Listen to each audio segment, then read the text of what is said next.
গোলাঘাট চাহ শ্ৰমিক ভূমি অধিকাৰ সমিতিৰ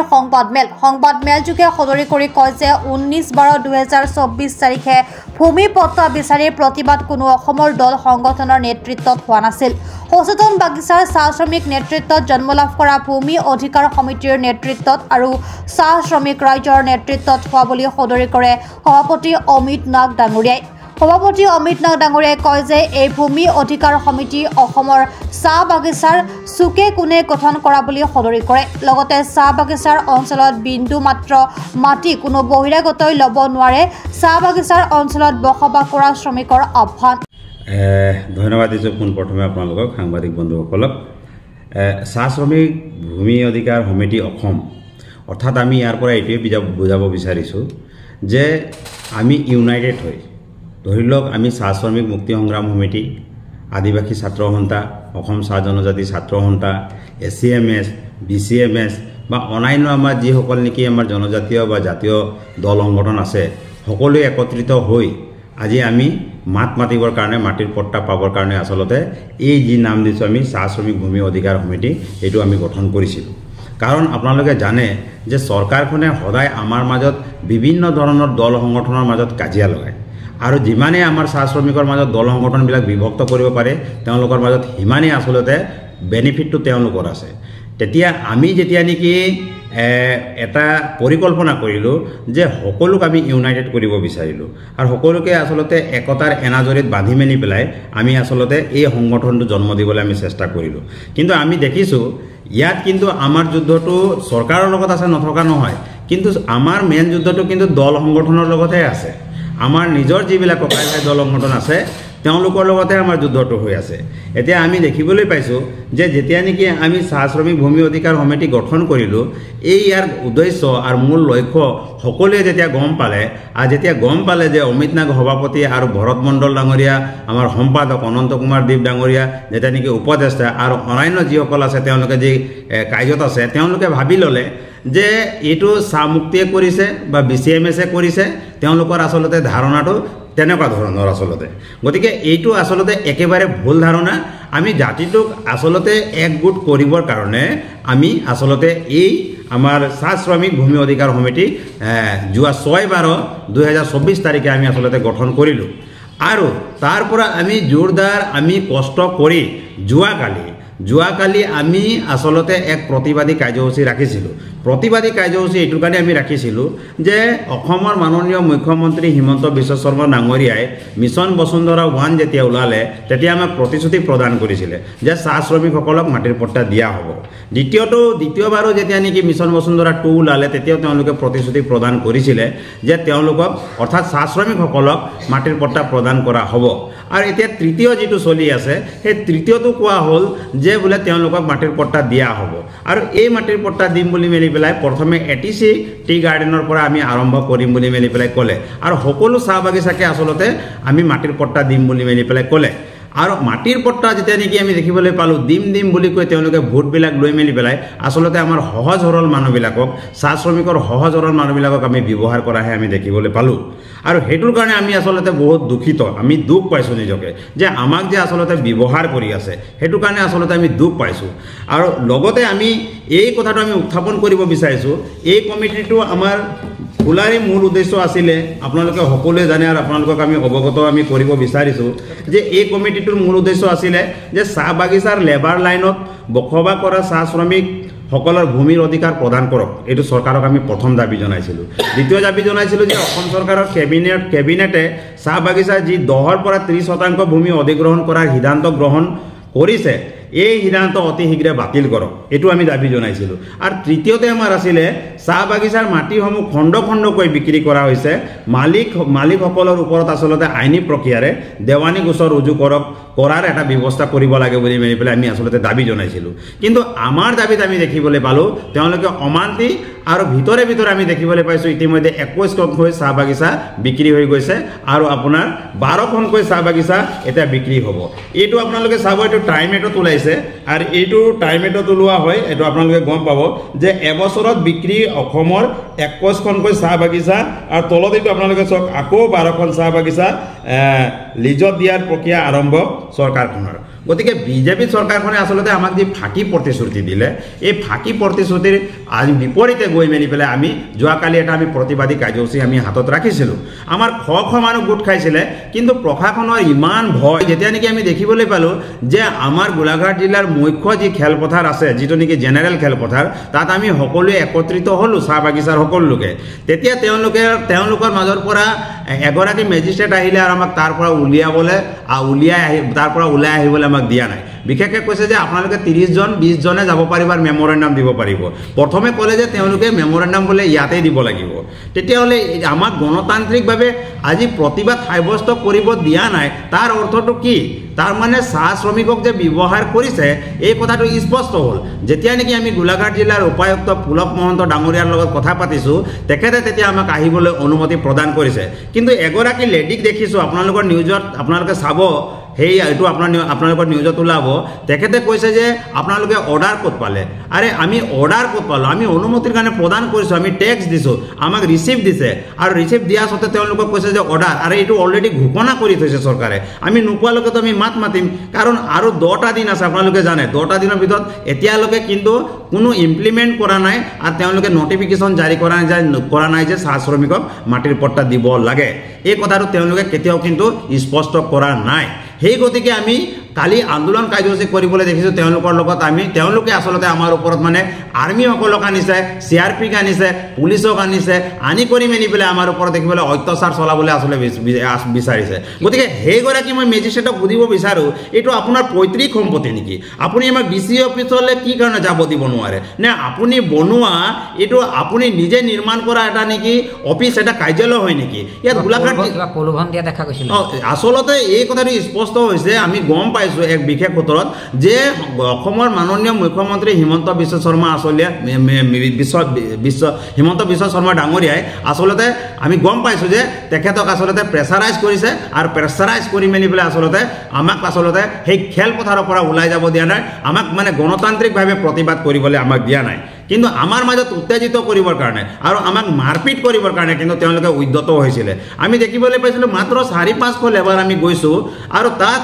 তেওঁলোকৰ যিটো নেকি আচলতে আচৰণ আমি দেখিবলৈ পাইছোঁ আপোনালোকে ভিডিঅ'ত আপোনালোকে দেখিবলৈ পাব যিটো আচৰণ আমি দেখিবলৈ পাইছোঁ আচলতে বৰ দুখ লগা চাহ শ্ৰমিকে দিনটো ৰাতিপুৱা 6 বজাত জোকে পোকে ৰ'দে বৰষুণে কাম কৰিবলৈ ওলাই যায় আৰু গধূলি 6টা বজাত সোমায় সেই শ্ৰমিকসকলে যদি মাটি এডোখৰৰ কাৰণে আজি প্ৰাপ্য পাবৰ কাৰণে যদি মৌলিক অধিকাৰ তেওঁলোকৰ নাথাকে বাক স্বাধীনতা যদি তেওঁলোকৰ নাথাকে মাত মাতিবৰ কাৰণে তেতিয়াহ'লে ইয়াতকৈ আৰু দুখৰ বিষয় হ'ব পাৰে নেকি গতিকে এইখন চৰকাৰক আমি ভাবিছিলোঁ যে পুনৰবাৰ আকৌ জিকাম আকৌ জয়ী কৰাম আৰু শাসনৰ গাড়ীত আনিম কিন্তু এতিয়া নহ'ব আৰু এতিয়া বাগানে বাগানে প্ৰচাৰ চলিব বাগানে বাগানে ইতিমধ্যে প্ৰচাৰ হৈছে এতিয়া হিমন্ত বিশ্ব শৰ্মাৰ পুতলিকা দাহ কৰা হ'ব যোগেন মোহন ডাঙৰীয়াৰ পুতলিকা দাহ কৰা হ'ব কাৰণ 2018 চনতো আমি প্ৰতিবাদী কাৰ্যসূচী ৰাখিছিলোঁ মিছন বসুন্ধৰা যেতিয়া আৰম্ভ হৈছিলে আৰু আমি ট্ৰাংকত লৈ মেলি পেলাই পপুলাৰ ফৰম দিছিলোঁ তেওঁলোকক যে অতি শীঘ্ৰে ছাৰ্ভে কৰি মেলি পেলাই আমাক মাটিৰ পট্টা দিয়াৰ ব্যৱস্থা কৰক তেওঁলোকে প্ৰতিশ্ৰুতি দিলে যে আপোনালোকক মাটিৰ পট্টা দিয়া হ'ব বুলি না ছাৰ্ভে কৰিলে না তেওঁলোকৰ মানুহে গ'ল এতিয়া দেখিছোঁ এই ট্ৰাংক আপুনি গৈ মেলি পেলাই চাব DC অফিচৰ চুকত সোমাই আছে আৰু তাত নিগনিয়ে কুটি আছে সেই গোটেইখিনি পপুলাৰ ফৰম গতিকে চাহ জনগোষ্ঠীক আদিবাসী চাহ জনগোষ্ঠীক যে ব্যৱহাৰ কৰি আছে এই কথাটো কিন্তু ইতিমধ্যে স্পষ্ট হৈ গৈছে সেইকাৰণে আমি দুখ প্ৰকাশ কৰিছোঁ কিন্তু এফালৰ পৰা আমি আমাৰ গোলাঘাট জিলাৰ যিজন আমাৰ উপায়ুক্ত মহোদয় আছে তেখেতক কিন্তু আমি ধন্যবাদ এইটো দিছে আপোনালোকৰ ফুটেজ আছে আপুনি চাব মহিলাবিলাকক আহিব দিয়া নাই এই বাইদেউগৰাকীয়ে ফুটেজ বন্ধ কৰিছে ক'ত পালে তেখেতে এই অধিকাৰ আচলতে আমাক গণতান্ত্ৰিকভাৱে কিয় আমাক আচলতে প্ৰতিবাদ কৰিবৰ কাৰণে দিয়া নাই আচলতে আমি 1,30 লাখ জনতাই যে আমি এইখন চৰকাৰক জয়ী কৰাই আহিছোঁ বাৰে প্ৰতি আমি জয়ী কৰাই আহিছোঁ এইখন চৰকাৰৰ আচলতে আমি দেখিবলৈ পাইছোঁ যে আমাক ব্যৱহাৰ কৰি আছে ডাষ্টবিনৰ দৰে সেইকাৰণে এইখন চৰকাৰক আমি ধিক্কাৰ দিছোঁ এইবাৰ চাহ জনগোষ্ঠীৰ ৰাইজৰ মাজত যদি যাব তেতিয়াহ'লে চাব কিন্তু এইবাৰ কিন্তু তেওঁলোকক কিন্তু কেনেকৈ আচলতে বহুক এটা দিয়া হ'ব আপোনালোকক আমি স্পষ্ট কৰি দিছোঁ আৰু কোনো পৰ্যায়ে এইবাৰ কিন্তু তেওঁলোকে ভোট নাপায় এই কথাটো কিন্তু আমি স্পষ্ট কৰি দিছোঁ আমাৰ প্ৰচাৰ চলিব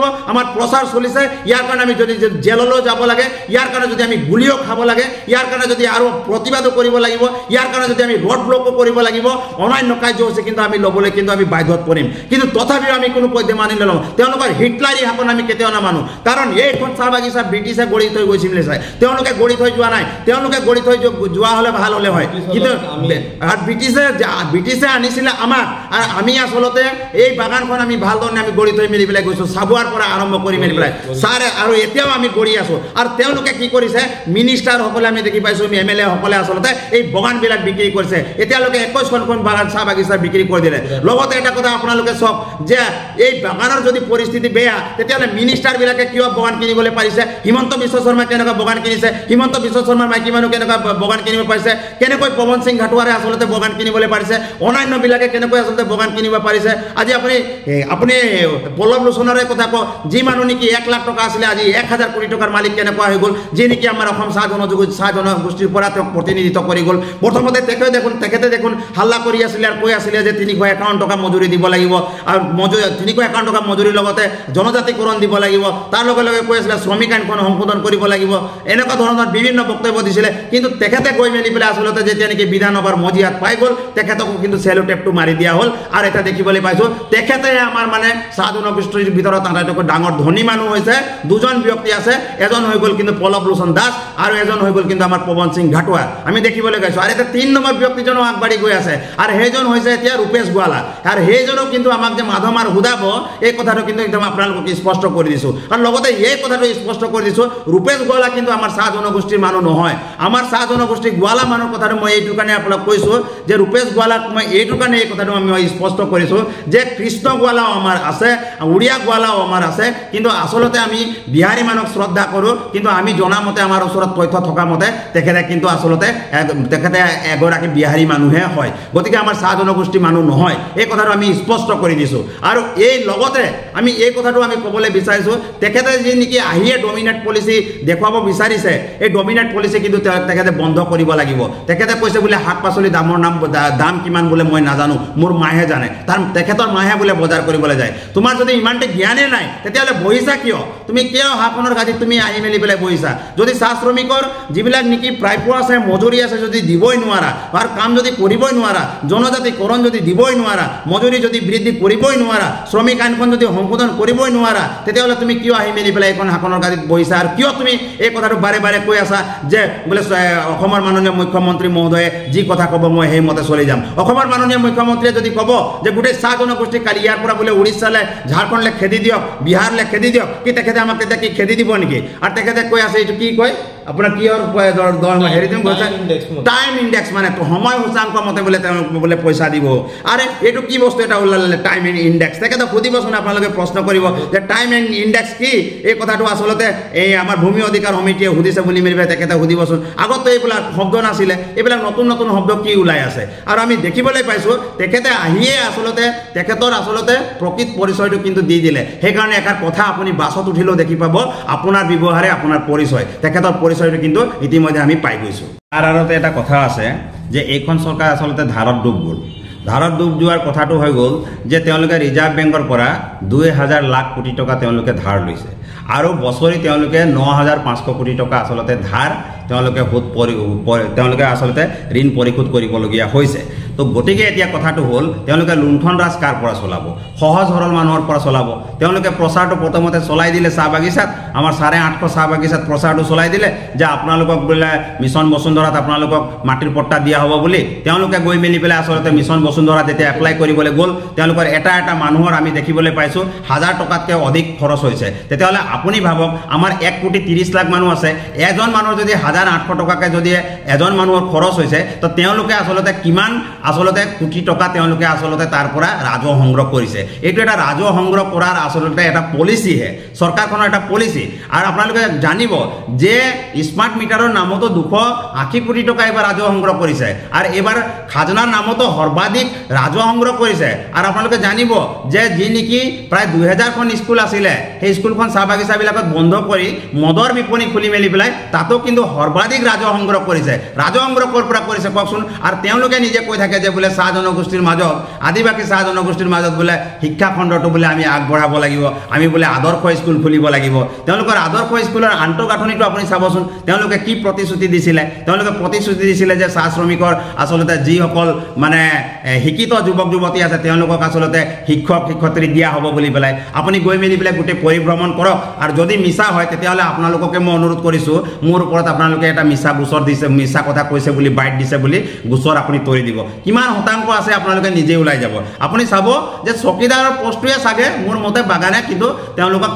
দৰমহা দি মেলি পেলাই চলাই আছে কিন্তু শিক্ষক শিক্ষয়িত্ৰী বুলিবৰ কাৰণে আমাৰ নাই আৰু আদৰ্শ স্কুল যিবিলাক বনাই থৈছে সেইবিলাক আদৰ্শৰ নামতে আদৰ্শ স্কুল বনাই থৈছে এই আদৰ্শ স্কুলৰ আগফালে যদি অনাদৰ্শও লগাই দিয়াহেঁতেন ভাল আছিলে কাৰণ এনেই আচলতে আদৰ্শ বোলা শব্দটোক কিয় অপমান কৰিব বিচাৰিছে এইখন চৰকাৰে বুজিয়ে পোৱা নাই নিজৰে আদৰ্শ নাই আৰু লোকক আদৰ্শ দেখুৱাবলৈ গৈছে আৰু মানে গোটেইখিনি আচলতে ফাঁকিত পৰিণত হৈছে সেইকাৰণে এইখন চৰকাৰক মই আগৰ পৰাই কৈ আছোঁ নহয় আপোনালোকক যে এইখন ফাঁকিৰ চৰকাৰ আৰু বাকীৰ চৰকাৰ কোৱা নাই জানো সদায় ফাঁকি দি আছে আৰু সদায় বাকী দি আছে গতিকে তেওঁলোকে এনেকুৱাই লুণ্ঠন ৰাজ চলাই আছে গতিকে সেইকাৰণে মই আগতে মই কৈছোঁ যে হিমন্ত বিশ্ব শৰ্মা আচলতে লুটি বাগৰ মৰা এটা শীতল মাছ হয় শীতল মাছৰ আপুনি পিঠিটো চাব ইফালেও একে আৰু সিটোফালেও একে কোনফালে জাপ মাৰি দিব আপুনি গমেই নাপাব যেনেকুৱা কংগ্ৰেছৰ পৰা বিজেপিত জাপ মাৰি দিলে এতিয়া বিজেপিৰ পৰা ক'ত জাপ মাৰি দিব কোনো ক'বই নোৱাৰে মানে এনেকুৱা ধৰণৰ আচলতে মাছ হয় আৰু এই মাছবিধক ধৰিবলৈও দিগদাৰ আছে মানে এনেকুৱা ধৰণৰ গতিকে তেখেতক আমি শীতল মাছৰ লগত তুলনা কৰিছোঁ আমাক আচলতে ব্যৱহাৰ কৰি আছে হিমন্ত বিশ্ব শৰ্মাই সেইকাৰণে চাহ শ্ৰমিকসকল এতিয়া জাগ্ৰত হওক আৰু আপোনালোকে বুজক আপোনালোকে অৰুণোদয়ৰ এই পিছত নাযাব আপোনালোকে ৰেচন কাৰ্ডৰ পিছত নাযাব এইটোতো দেখোন ব্ৰিটিছে থকাৰ সময়তে ব্ৰিটিছৰ পৰাই আমি পাই মেলি পেলাই আহিছোঁ ৰেচন কাৰ্ড আমি পাই মেলি পেলাই আহিছোঁ ৰেচন পাই মেলি পেলাই আহিছোঁ অন্যান্য সা সামগ্ৰী মেলি পেলাই পাই আহিছোঁ কিন্তু এটা কথা এই বিজেপি চৰকাৰৰ আৰু আপোনাৰ কি কয় ব্ৰিটিছ চৰকাৰৰ এটা পাৰ্থক্য কিন্তু মই দেখি পালোঁ দেই যিমান আচলতে মই অনুসন্ধান কৰিলোঁ আৰু সেই পাৰ্থক্য দুটাটো হ'ল যে বিজেপি চৰকাৰে কিন্তু শোষণো কৰিছে আৰু শাসনো কৰিছে কিন্তু মই দেখিবলৈ পালোঁ যে ব্ৰিটিছ চৰকাৰে পঢ়িবলৈ পাইছোঁ ইতিহাসত যে তেনেকুৱা কিন্তু শোষণ কৰা নাছিলে শাসনহে কৰিছিলে সেইকাৰণে এই চৰকাৰৰ মাজত কিন্তু বহুত পাৰ্থক্য আছে আৰু এইখন চৰকাৰৰ লুটপাটৰ চৰকাৰ এইখন চৰকাৰৰ প্ৰতাৰণা কৰা চৰকাৰ এইখন চৰকাৰ হ'ল ঠগ প্ৰবঞ্চনা কৰা চৰকাৰ আৰু এইখন চৰকাৰে আচলতে বিশেষকৈ আমাৰ যি 1,30,00,000 মানুহ আছে চাহ জনগোষ্ঠীৰ লোক আছে তেওঁলোকক কিন্তু ঠগ প্ৰবঞ্চনা কৰি মেলি পেলাই আচলতে নিমখ চাপানি খুৱাই মেলি পেলাই আচলতে বুৰ্বক বনাই মেলি পেলাই আচলতে কামতে একেটা কামতে যাতে ধ্যানত লাগি থাকক বুলি নিমখ চাপানি খুৱাই মেলি পেলাই বুৰ্বক বনাই আছে সেইকাৰণে যিসকলে কাম কৰি আছে কৰি থাকক কিন্তু তেওঁলোকৰ সতি সন্তানলৈ আমাৰ আহ্বান আপোনালোকে নিজে ওলাই আহক ওলাই আহি মেলি পেলাই জাতিটোৰ কাৰণে মাত মাতক নিজৰ মা দেউতাক বুজাওক এইখন চৰকাৰৰ পিছত যদি আপোনালোকে থাকিব তেতিয়াহ'লে কিন্তু আপোনাৰ আৰু ভৱিষ্যত আৰু এই 200 বছৰ বাদ দিয়ক আমি 200 বছৰ বাদ দিয়ক আৰু 200টা বছৰ আহিলেও কিন্তু আমাৰ চাহ জনগোষ্ঠী মাটিৰ পট্টাৰ কথাও নাভাবিব শ্ৰমিক আইন সংশোধনৰ কথাও নাভাবিব জনজাতিকৰণৰ কথাও নাভাবিব একো কথা আপোনালোকে ভাবি মেলি পেলাই লাভ নাই কাৰণ চাওক আমাৰ হৰবে হৰবা যিটো নেকি কওঁ আমাৰ ৰাষ্ট্ৰপতি আপোনালোকে জানে যে আমাৰ নিজৰ জাতিৰ হয় আমাৰ আদিবাসী চাহ জনগোষ্ঠীৰ হয় দ্ৰৌপদী মুৰ্মু তেখেতে বহি আছে আচলতে কাঠৰ মূৰা হৈ মেলি পেলাই যিটো নেকি অখিল গগৈ ডাঙৰীয়াও কৈছিলে কাঠৰ মূৰা সেইটো আজি অমিত নাগেও কৈছে যে কাঠৰ মূৰা বুলি মেলি পেলাই আৰু কাঠৰ মূৰা হৈ বহি আছে তেখেতে না জনজাতিকৰণ দিয়াব পাৰিছে না আমাৰ দৰমহা বৃদ্ধি কৰিব পাৰিছে না আমাক না আমাৰ শ্ৰমিক আইনখন সংশোধন কৰিব পাৰিছে না কিবা মাত মাতিব পাৰিছে কাঠৰ মূৰা হৈ মেলি পেলাই আচলতে বহি আছে কোনোদিন আমি চাহ শ্ৰমিকে কিন্তু ৰাষ্ট্ৰপতিক বা কোনো দল সংগঠনে কিন্তু ৰাষ্ট্ৰপতিক সমালোচনা কৰা নাই আজি আমি প্ৰথমবাৰৰ কাৰণে সমালোচনা এইকাৰণে কৰিছোঁ আমি যেতিয়া কিন্তু তেখেতে যেতিয়া ৰাষ্ট্ৰপতি হৈছিলে ঢোল ঢাক লৈ মেলি পেলাই ফুল পুষ্পাঞ্জলি লৈ মেলি পেলাই আমি যেনেকা মানে দে ধানাধান কৈ ঢোল বজাইছিলোঁ নহয় একদম পুৰা কপালত আমি মানে গামোচা মাৰি মেলি পেলাই ঢোল বজাইছিলোঁ ইমান ফূৰ্তি লাগিছিলে আমাৰ বোলে এগৰাকী আমাৰ আদিবাসী চাহ জনগোষ্ঠী মানুহ এগৰাকী বোলে ৰাষ্ট্ৰপতি হৈছে আমাৰ কিন্তু কমচে কম যি নহ'লেও কিন্তু মাটিৰ পট্টাটো আৰু জনজাতিকৰণটো হ'ব বুলি মেলি পেলাই ভাবিছিলোঁ কিন্তু দেখিবলৈ পালোঁ যে গোটেইখিনি কিন্তু ফকটীয়া আচলতে চব ফাঁকিত চলি আছে সেইকাৰণে কিন্তু আমি আজি সমালোচনা কৰিবলৈ আমি কিন্তু বাধ্যত পৰিছোঁ ৰাষ্ট্ৰপতি এগৰাকীক সমালোচনা কৰিবলৈ নাপায় কিন্তু তেখেতে কিন্তু আচলতে যি কৰিব বুলি ভাবিছিলোঁ জাতিৰ প্ৰতি মানে মৰম আছে বুলি ভাবিছিলোঁ আৰু আমাৰ অসমত আহিলে যেনেকুৱা আচলতে তেখেতে আমাৰ ভাষাত কথা কয় আমি ভাবিছিলোঁ আমাৰ কাৰণে দৰদী বুলি মেলি পেলাই আৰু আমি ভাবিছিলোঁ যে তেখেতে মুখ্যমন্ত্ৰীৰ লগত আৰু আমাৰ অসমৰ মাননীয় মুখ্যমন্ত্ৰী আৰু আমাৰ ভাৰতৰ প্ৰধানমন্ত্ৰী ডাঙৰীয়াৰ লগত আলাপ আলোচনা কৰি মেলি পেলাই আমাক আচলতে এইখিনি প্ৰাপ্য দিব বুলি ভাবিছিলোঁ কিন্তু গোটেইখিনি ফাঁকিত পৰিণত হ'ল এতিয়া এই কথাটো আমি স্পষ্ট গম পাই গ'লোঁ এইখন চৰকাৰ ফাঁকি আৰু বাকী এইখিনিকে আপোনালোকক অৱগত কৰিলোঁ গোলাঘাটৰ পৰা ইয়ালুদ্দিন হুছেইনৰ ৰিপৰ্ট